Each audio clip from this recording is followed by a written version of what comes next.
Halo,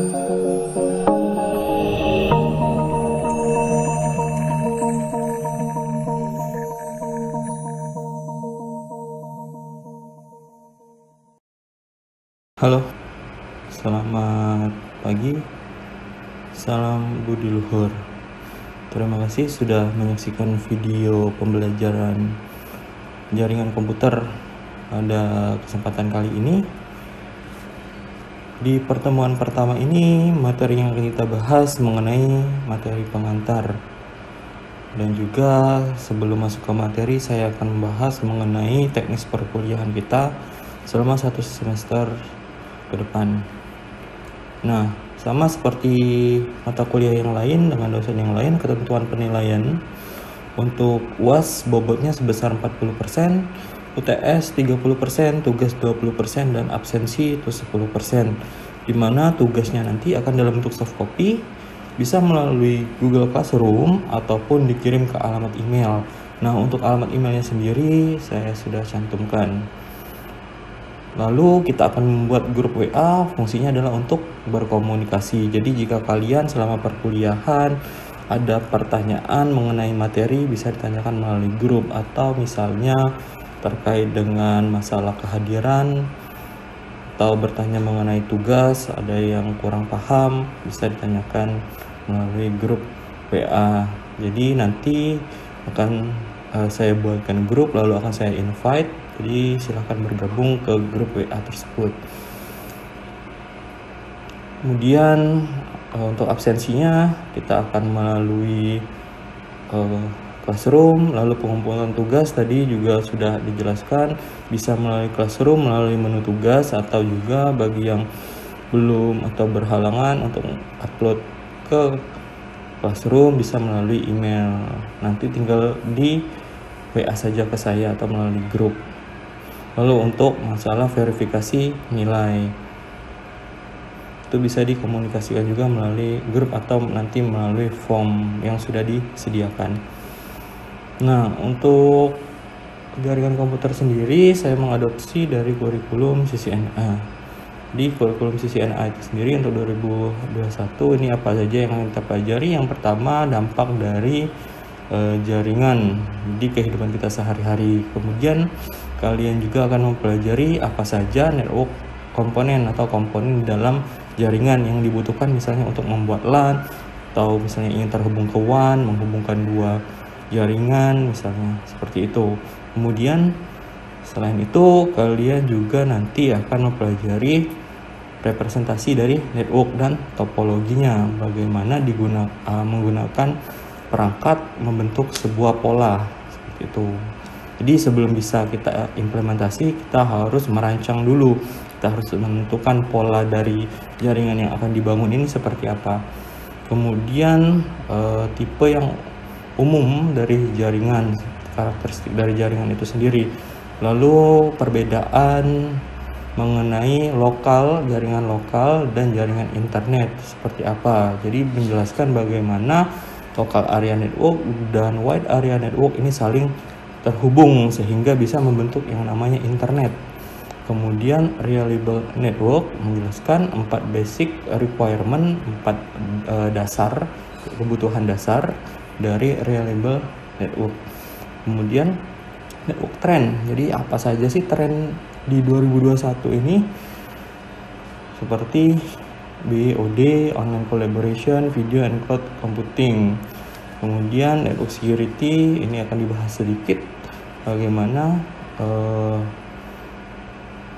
beberapa dasar atau basic ancaman dari keamanan jaringan dan solusinya untuk jaringan itu sendiri. Kemudian IT profesional. Namun selain dari kurikulum ini, kita juga akan membahas mengenai praktikum dasar. Jadi nanti setelah UTS itu kita akan masuk ke praktikum menggunakan aplikasi Cisco Packet Tracer.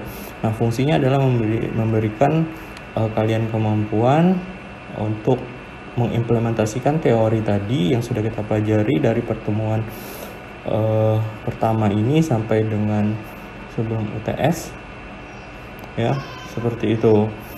Nah, selanjutnya kita sekarang masuk ke slide selanjutnya.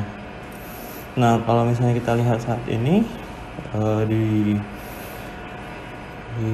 tahun 2021 dunia saat ini, di mana peran jaringan khususnya internet itu sangat besar sekali. Jadi dengan berkembang teknologi seperti smartphone itu membawa dampak juga terhadap perkembangan jaringan. Komputasi di HP sekarang sudah sangat-sangat cepat. Kemudian jaringan mengikutinya mulai dari 3G, 4G, kemudian saat ini sudah masuk ke 5G. Ditambah di tahun 2021 ini masih ada pandemi COVID-19 ya, dimana banyak aktivitas kita sekarang mungkin di atas 60% itu kita berada di rumah, sehingga baik itu dalam bekerja, kemudian bersosialisasi dengan orang itu menggunakan media internet, khususnya sosial media. Kemudian untuk bekerja kita bisa menggunakan aplikasi seperti Zoom maupun Google Meet. Sedangkan untuk belajar sendiri, platformnya sudah beralih ke yang paling populer, Google Classroom. Nah, bayangkan kalau seandainya di pandemi seperti saat ini kita tidak memiliki koneksi jaringan, apa yang terjadi? Tentunya hal ini sangat menyusahkan. Jadi kalau misalnya dulu kebutuhan dasar itu merupakan sandang, pangan, papan, 3 hal tersebut. Jadi sandang seperti pakaian, pangan, makanan, papan itu tempat tinggal. Tapi saat ini sudah bertambah.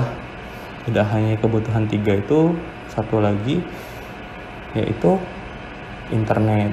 Banyak orang bahkan yang rela tidak menunda makan seperti itu, berhemat hanya untuk bisa membeli kuota internet, sehingga peluang di jaringan untuk dunia jaringan saat ini itu sangat-sangat besar sekali.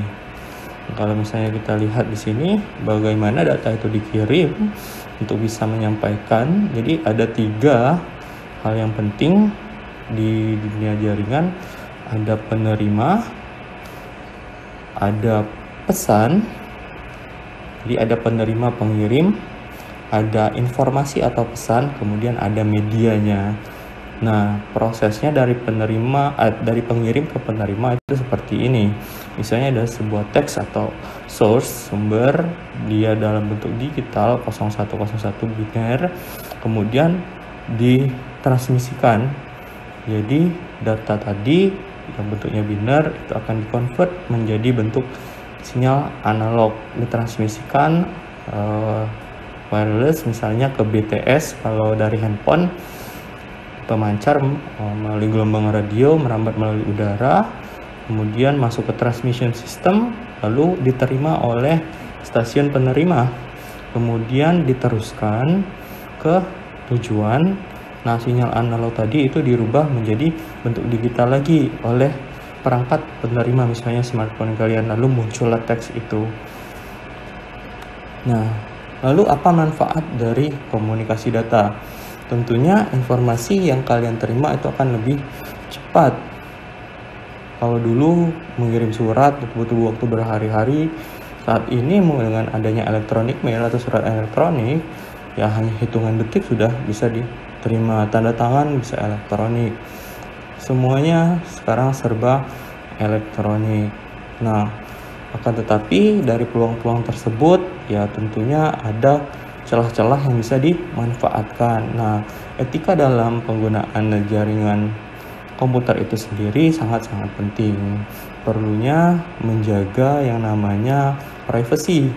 Jadi terlebih lagi saat ini di dunia sosial media itu kan kita sering berbagi informasi-informasi pribadi. Nah, harusnya kita bisa memilah informasi apa saja yang bisa dibagikan ke publik dan informasi apa yang tidak bisa dibagikan, karena banyak dari kita kadang membuat misalnya password dari sebuah account itu menggunakan informasi-informasi pribadi tadi, misalnya tanggal lahir, kemudian warna favorit atau film favorit atau favorit kita lah istilahnya seperti itu, atau menggunakan kombinasi misalnya tanggal lahir dengan nama belakang dan lain sebagainya, yang intinya adalah dari informasi pribadi tersebut. Nah, banyak sekali tindakan hacking ini terjadi bukan karena dia bisa menjebol dari server, misalnya server Facebook yang kemudian mendapatkan data, tetapi dari mencoba-coba menebak. Karena apa? Karena dia sudah mengumpulkan informasi pribadi dari target dulu. Jadi dia harus mengenal lebih dalam secara pribadi, mengetahui banyak informasi pribadi, sehingga ketika misalnya dia harus melalui pertanyaan keamanan, dia bisa menjawab pertanyaan tersebut dikarenakan dia sudah punya informasi dasar. Oleh karena itu penting sekali ketika kalian harus berbagi informasi, ya bagilah informasi yang menurut kalian tidak ada hubungannya dengan rahasia kalian, sehingga akan lebih aman. Banyak juga saat ini misalnya tindakan-tindakan social engineering attack. Misalnya mama minta pulsa, itu termasuk dari social engineering attack. Jadi kalian harus lebih waspada lagi. Kemudian ini manfaat jaringan komputer, kita bisa berbagi data, berbagi resource, sumber daya. Jadi kita tidak perlu membeli misalnya banyak printer, kita bisa berbagi. Kemudian kita bisa sharing file di dalam jaringan tanpa harus terhubung ke internet. Kalau seandainya kita punya cloud kan kita harus terhubung ke internet. Misalnya kita ingin berbagi secara jarak jauh, itu sangat-sangat baik. Tapi untuk lokalnya kita tidak perlu turun dari lantai 3 misalnya ke lantai 1 hanya untuk memberikan flash disk seperti itu. Tinggal akses saja alamat IP address-nya di lokal tersebut. Nah, untuk terhubung ke internet misalnya antar cabang dengan antar pusat, ya kita bisa memanfaatkan yang namanya jaringan internet. Untuk lebih amannya kita bisa memanfaatkan yang namanya teknologi VPN. Kemudian cakupannya saat ini, kalian mungkin sebagian sudah pernah mendengar istilah LAN, Local Area Network, di mana network ini skalanya kecil di sebuah area, bisa seperti satu gedung di sebuah instansi gitu, atau menghubungkan satu atau dua atau 3 gedung, misalnya seperti di kampus itu kan masih dalam cakupan sebut LAN karena jaraknya pun tidak terlalu jauh antar gedung, menggunakan kabel fiber optik misalnya untuk kecepatan bandwidth yang tinggi, sehingga komunikasi data yang terjadi antara dosen misalnya di gedung 1 dan di gedung 2 itu bisa lancar ketika berbagi data ataupun mengakses server milik kampus, sehingga tidak perlu memutar ke internet. Kemudian ada juga MAN, Metropolitan Area Network, ini menghubungkan jaringan di sebuah kota. Kemudian Wide Area Network ini untuk skala yang lebih luas lagi di seluruh dunia, menghubungkan misalnya antar negara seperti itu, antar benua. Nah, LAN, MAN, WAN ini kalau digabung itu menjadi internet working, sehingga jaringan LAN yang kecil-kecil tadi terhubung dengan MAN terhubung dengan WAN misalnya antar negara, membentuk namanya internet. Kemudian kompetensinya dari jaringan ini, kalian harus memahami mengenai perangkat jaringan, jenisnya apa, contohnya switch. Nah, fungsi dari jenis tersebut untuk apa sih switch itu? Misalnya untuk membagi akses internet. Kemudian server itu apa, klien itu apa, bagaimana cara menghubungkan server dengan klien, fungsi dari web itu apa, DNS itu apa, seperti itu. Nanti ini akan kita pelajari di materi-materi selanjutnya. Kemudian hasilnya saya harapkan kalian sudah bisa menjadi junior network administrator. Minimal kalian paham teorinya dan kalian juga bisa praktek dasarnya. Fungsinya ya supaya ketika kalian misalnya bekerja, meskipun kalian bukan di bidang jaringan penempatannya, ketika ada troubleshooting yang sederhana, kalian sudah bisa mengatasi masalah-masalah tersebut. Ataupun misalnya kalian ingin memiliki usaha kafe, kemudian jaringannya kalian bisa bangun sendiri, tidak perlu membayar orang. dan kalian juga bisa mengetahui tren-tren network pada saat ini. Nah, ketika kalian sudah memahami teori, kalian bisa praktek hasilnya, ya tentunya bisa dari sisi finansial maupun dari sisi yang lain. Jadi saya harapkan selama satu semester pertemuan kedepannya nanti, kalian bisa mengikuti perkuliahan dengan baik. Apabila kalian merasa ada penjelasan yang kurang jelas, kalian bisa ajukan pertanyaan melalui kolom komentar di Classroom ataupun langsung ke grup WA yang akan kita buat nanti. Oke, apabila ada pertanyaan, silahkan ditanyakan mengenai teknis perkuliahan. Untuk pertemuan kali ini cukup sampai di sini. Terima kasih atas perhatiannya. Sampai jumpa di pertemuan kedua. Salam Budi Luhur.